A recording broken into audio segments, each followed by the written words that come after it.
Cette semaine, nous avons fait la 8e année de la simulation Praxar et nous allons aujourd'hui analyser les résultats ensemble pour que vous puissiez prendre une meilleure 9e année, pour que vous puissiez prendre de meilleures décisions pour votre avant-dernière année de la simulation de cette session. Alors, regardons les résultats immédiatement de la période numéro 8. Donc, une fois de plus, Rick Kayak ont fait une performance du tonnerre avec un profit à 4 millions de dollars. C'est un record avec une valeur de l'action de 1335,78. Donc, ils ont vendu pour 17 millions avec une fabrication de 26 306. Ça veut dire que Rick Kayak ont beaucoup de capacité de production et où ils produisent aussi en temps supplémentaire pour avoir une si grosse quantité de produits. Si on classe par rapport aux ventes, ce qui est excessivement intéressant, on voit que Rick Kayak, à 17 millions de ventes, sont à 7 millions au-dessus de la deuxième entreprise qui a fabriqué le plus, qui a vendu le plus de kayaks. C'est énorme, c'est énorme. Le différentiel de vente entre la première entreprise et la deuxième entreprise, donc à 7 200 000, représente les ventes de la 16e plus grosse vente du groupe de 33 entreprises que nous avons. Ça veut dire que la différence de vente entre l'entreprise qui vend le plus et la deuxième entreprise qui vend le plus représente les ventes de la 16e entreprise.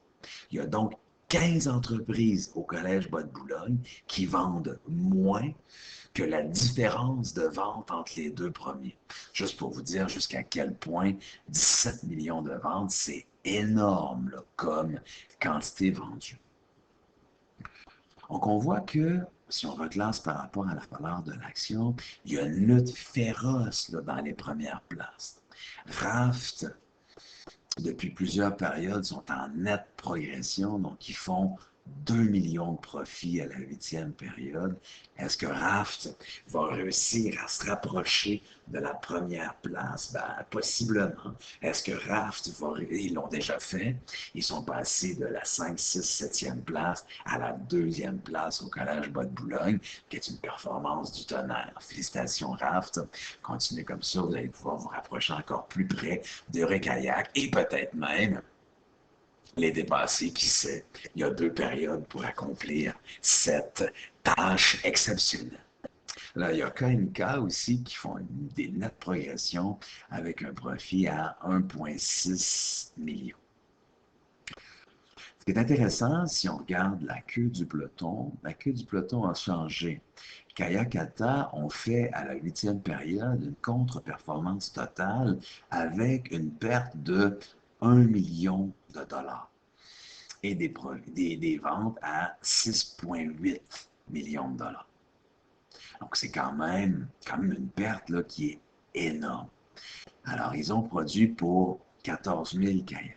On peut se poser la question, qu'est-ce qui est arrivé à Kayakata? Comment ça se fait qu'avec des ventes à 6,8 millions, qui est loin d'être des mauvaises ventes, hein, si on classe les entreprises par rapport aux ventes, on voit que à 6,8 millions de dollars, Kayakata est 20e sur 33 entreprises. Puis on voit qu'il y a plein d'entreprises autour d'eux autres. Ici, Kiwi Kayak, 6,9 millions, profit de 76.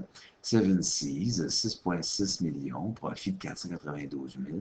Et North Current, qui est une entreprise en progression, vente à 6,6 millions, donc 200 000 de moins que Kayakata, mais ils font un profit de 1,2 million. Il y a donc une différence de 2,2 millions de dollars de profit entre North Current et Kayakata qui font des ventes parfaitement semblables. Alors, qu'est-ce qui se passe? 2 choses. Kayakata, leurs prix sont trop bas, donc ils ne font pas de profit. Ou Kayakata, leurs coûts sont trop élevés, donc ils ne font pas de profit. Alors, pour savoir si leurs prix sont trop bas, on va aller voir s'ils ont vendu tous leurs kayaks. Donc, ils en ont fabriqué 14 667. Est-ce qu'à la fin de la période 8, ils sont pris avec un paquet de stock? Allons voir ça. Donc, on regarde le bilan. On sait que dans le bilan, on va pouvoir voir l'encaisse, donc l'argent cash que les entreprises ont dans leur compte de banque. Le compte client. Le compte client, on n'a aucun contrôle là-dessus. Ce qu'on sait sur le compte client, c'est que plus on vend des kayaks, ben, plus il va y avoir d'entreprises qui vont nous devoir de l'argent de ceux qui ont acheté des kayaks et qui ne nous ont pas encore payé. On a des placements à court terme. Malheureusement, on n'a pas été en mesure encore de pouvoir placer de l'argent à la banque. Donc là, il y a beaucoup d'entreprises qui ont de l'argent, puis on ne peut pas le placer. Bon, on est tous sur le même pied d'égalité. Alors, c'est pas grave. Et il y a dans l'actif à court terme le stock. On voit ici 201 000, 126 000, 226, 235. On cherche Kayakata, 154, 153, 235, 98, 332, 183, 206, 192, 256, 217 et Kayakata est ici à 208. Donc, on voit que leur niveau de stock est parfaitement conforme aux autres entreprises. Donc, ils ont fabriqué 14 000. Ils ont vendu à peu près tous leurs kayaks. Il leur en reste possiblement quelques-uns en main, comme les autres entreprises. Donc, ils n'ont pas trop fabriqué. Ils ont tout vendu, ou presque. Ils ont tout vendu ou presque, mais leur perte est à moins 1 million. Donc, leur prix est trop bas. Comme leur prix est trop bas, ils ont pratiquement tout vendu, voire même tout vendu. Et comme leur prix est trop bas, ils n'ont pas fait de profit. Ils ont fait des pertes. Ou peut-être aussi une combinaison de prix sur le marché trop bas avec des coûts de fabrication qui sont trop élevés. Les deux font évidemment une perte encore plus grande. Mais quasiment certain à 100% que Kayakata, vos prix sont trop bas, ce qui explique que vous avez des profits détestables à moins 1 million de dollars. On voit qu'à cette période-ci, malheureusement, il y a Kayak Excellence, moins 409 000, au kayak, moins 515, Pratico Kayak, moins 742, Kayakata, moins 1 million, qui font des pertes. L'entreprise qui est fort surprenante, c'est Pratico Kayak. 10 millions de ventes, 19 000 fabriqués, moins 700 000 de pertes. Alors, c'est la même chose qu'on a vu pour Kayakata. Possiblement le même phénomène. Ils ont fabriqué beaucoup de kayaks, des kayaks, ils en vendent en masse. Mais leurs prix sont trop bas. Pratico Kayak, vous êtes probablement dans la même situation que Kayakata. Vous vendez des kayaks à perte. Le marché les achète, vos kayaks, bien sûr. C'est un aubaine. Le marché dit, ben voyons donc, un kayak à si bas coût, à si bas prix, pour une si bonne qualité, ben je l'achète. Et à chaque fois que vous en vendez un, vous perdez de l'argent. Chaque fois que vous perdez de l'argent, vous creusez votre tombe dans les sphères des pertes. Alors, Kayakata ont perdu plus de 100 $ dans la valeur de l'action en une seule période, à la période 8. Et Pratico Kayak ont perdu quelque chose comme 70, 75 $ par action à la période numéro 8. Donc, je pense qu'on peut reprendre du poil de la bête là, à la période 9 et 10 pour redresser la barque en fixant notre prix de façon plus appropriée. Allons voir ce qui se passe dans notre industrie dans l'analyse annuelle. Alors, dans l'analyse annuelle, nous allons voir, comme d'habitude, les différentes statistiques sur notre industrie. On voit qu'on est encore en progression à la période 8. On est passé de 454 000 kayaks à 494 000 kayaks, donc une augmentation de vente de 40 000 kayaks, donc plus 10% de vente. On observe aussi que tous les marchés sont à la hausse. Le Canada de 118 à 120, l'Est des États-Unis de 98 à 110, l'Ouest de 145 à 159 et le Mexique de 92 à 103. Donc le marché est en augmentation, On le sait, le marché est en augmentation depuis le début de la simulation. Des fois, on a eu des récessions, ça a augmenté moins vite. Depuis le début de la simulation, lors des récessions, on a vu un ralentissement de l'augmentation des ventes. On n'a jamais vu à date une diminution des ventes. Est-ce que cela va se produire à la période 9? On sait qu'on annonce une récession à la période 9. On ne sait pas. Est-ce que la période 9, la récession, va nous montrer un ralentissement de l'augmentation ou une diminution des ventes? On ne sait pas. Une chose qu'on sait, c'est qu'on a vendu 414 000, 494 000 kayaks. Sortons de notre étude de marché. Allons voir une entreprise. Allons voir une entreprise pour voir les statistiques économiques de l'industrie. Prenons une entreprise ici.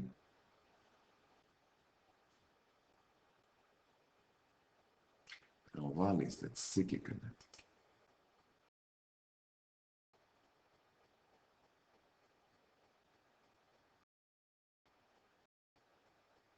On voit ici. Statistiques économiques. Qu'est-ce qu'on voit? On voit une quantité produite, 497 000 kayaks. On sait qu'on en a vendu 494 000, donc on est resté avec quelques kayaks en stock. Ce qui nous intéresse, c'est ce chiffre-là ici. La demande globale.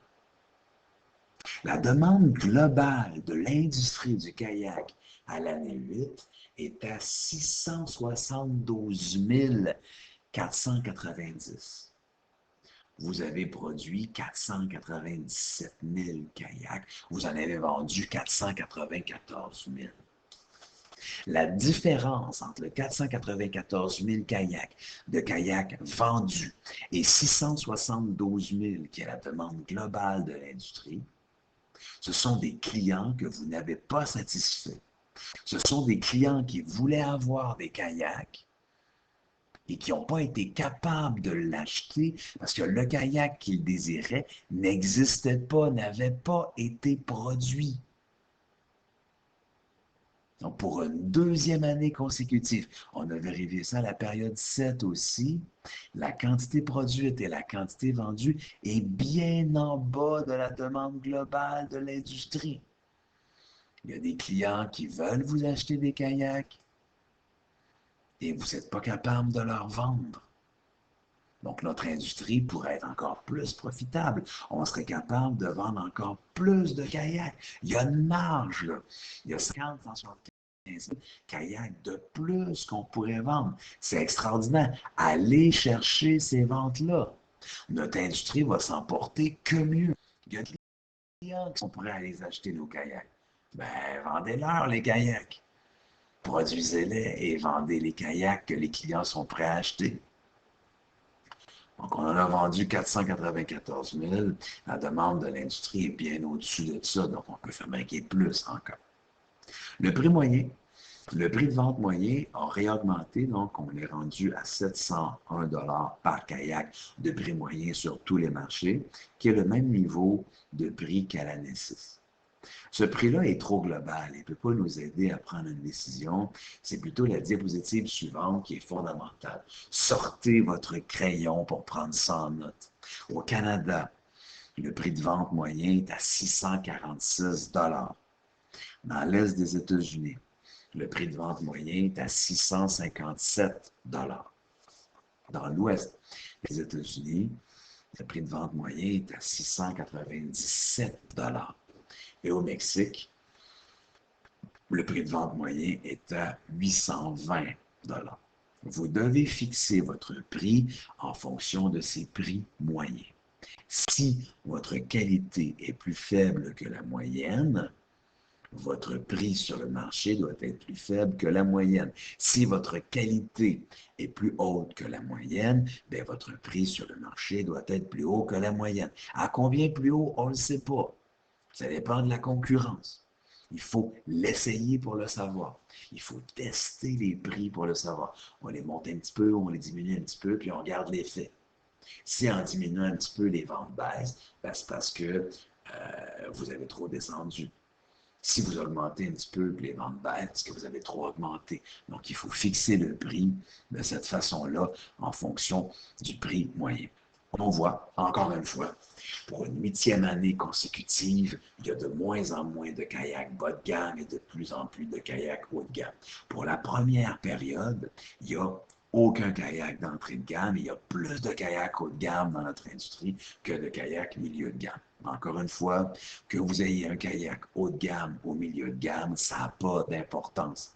Il suffit juste que votre prix soit bien fixé. C'est tout. Si votre prix est bien fixé, peu importe la qualité de vos kayaks, vous allez en vendre.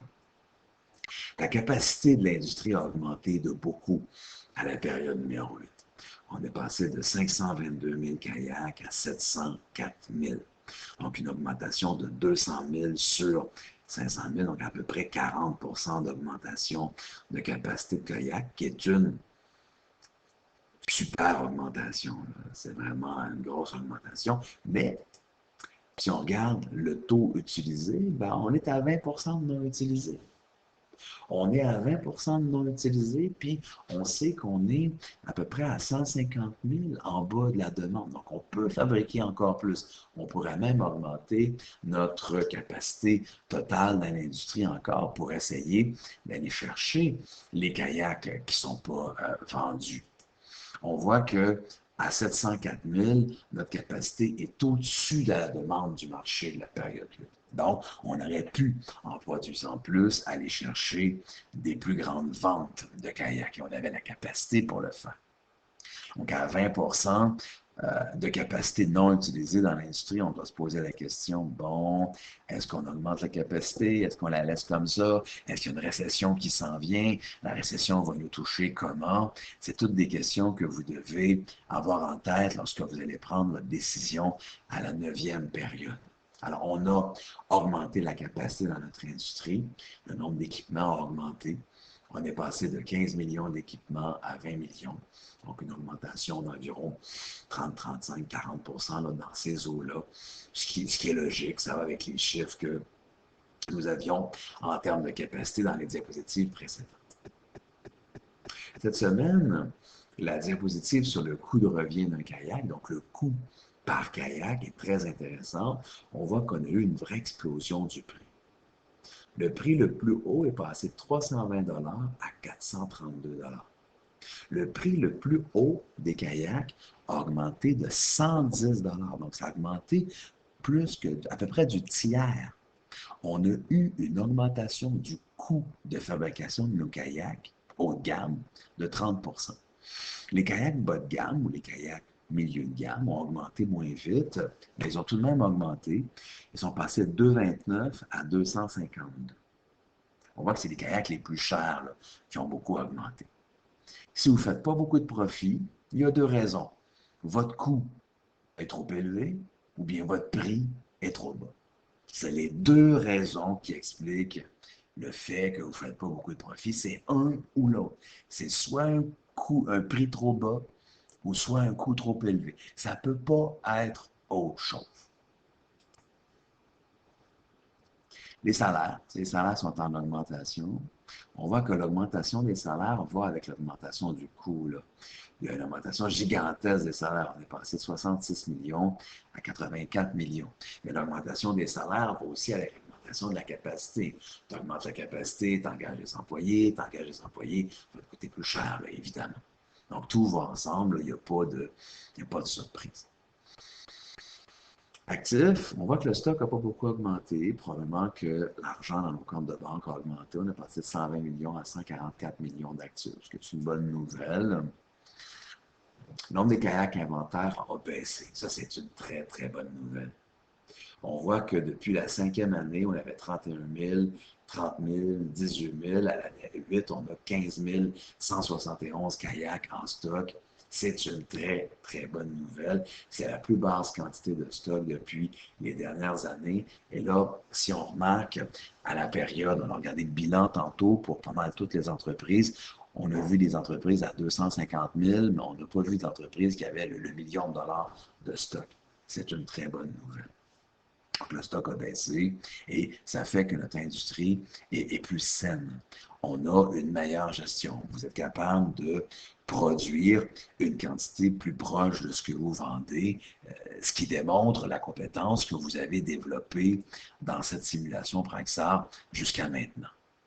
Par contre, au niveau des profits, là, notre industrie n'est pas heureuse. On est revenu au niveau de profit de l'année 6 avec 20 millions de dollars de profit. À l'année 7, on avait fait un bond, on est passé de 20 à 30 millions de profits, ce qui était fantastique. Et là, on a vu à l'année 8, malheureusement, il y a plusieurs entreprises qui sont revenues dans les pertes. À l'année 7, c'était la seule année depuis le début de la simulation où aucune entreprise ne faisait des pertes.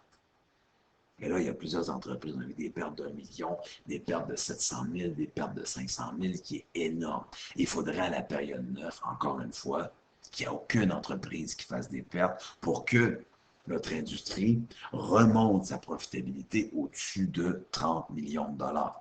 C'est important. Nous voulons avoir une industrie profitable. Évidemment, ça a un impact dans le pourcentage de la marge bénéficiaire. On voit que la marge bénéficiaire est à 8%. Il faut retourner à l'année 4 pour avoir une marge bénéficiaire aussi basse. Ce qui n'est évidemment pas une bonne nouvelle. Même chose pour le rendement des capitaux propres. On est à 12, c'est 12% ou 13%. C'est le pourcentage le plus bas depuis 1, 2, 3, 4, 5 années. Donc, depuis l'année numéro 3, on n'a jamais vu un pourcentage aussi bas de rendement sur les capitaux propres. Pour corriger ça, qu'est-ce qu'il faut faire? Il faut augmenter nos profits. Pour augmenter nos profits, qu'est-ce qu'il faut faire? Il faut mieux fixer son prix et essayer de réduire ses coûts si c'est possible. Allons voir maintenant ce qui se passe au niveau du classement. On va voir le classement de l'année 8 pour tous les collèges. Alors, qu'est-ce qui se passe? On voit que pour une deuxième semaine consécutive, Eurekayak est la première entreprise du Québec. Félicitations. Mais, on a du nouveau, on voit que Raft est la deuxième entreprise du Québec. Ce qui est une excellente nouvelle avec 965,54 $, suivi de proche par Kayak Maniac du Collège Constitution de Terrebonne à 940. On voit là qu'on est quand même pas mal gâté. KNK, quatrième position au Québec, Kayak Dépôt, cinquième position au Québec. Extraordinaire. Donc, dans les 5 premières positions au Québec, il y a 4 entreprises du Collège Bois-de-Boulogne. Félicitations. C'est extraordinaire. Sur la première page, on voit qu'on a plusieurs entreprises là, qui sont présentes. Donc, le Collège Bois-de-Boulogne est quand même très, très bien représenté là, sur la première page. On voit, on a 1, 2, 3, 4, 5, 6, 7, 8, 9, 10, 11, 12, 13, je pense, moi, je vois que j'ai vu 13 entreprises du Collège Bois-de-Boulogne sur les 30 entreprises de la première page au Québec. Et à la période 8, il y a combien d'entreprises qui ont fait? 93 entreprises qui ont fait leur 8e simulation. Donc, on voit que on est 30% des entreprises du Québec, mais 50% des entreprises sur la première page. C'est quand même un bon positionnement. Je pense qu'on est bien positionné, là. On est surreprésenté sur la première page du classement du Québec. On n'est pas du tout représenté sur la dernière page. Et sur l'avant-dernière page du classement du Québec, on a ici nos amis de Kayakata avec 70 $ et 17 de score, mais je suis sûr que Kayakata va se reprendre pour repasser la barre du 100 $ et possiblement repasser la barre du 200 $ d'ici la période numéro 10. Alors, Kayakata, si Lion Kayak est en cavale, pensez à votre 8e simulation pour faire une performance du tonnerre à cette période. Alors, félicitations pour votre bonne performance à la période 8. Je vous souhaite bonne chance pour la période 9. Fixez correctement votre prix. Réfléchissez bien pour prendre une bonne décision pour mercredi à 19h59. D'ici ce temps-là, n'oubliez pas de compléter votre journal de bord que je télécharge à chaque semaine. Mesdames et messieurs, bonne chance pour la 9e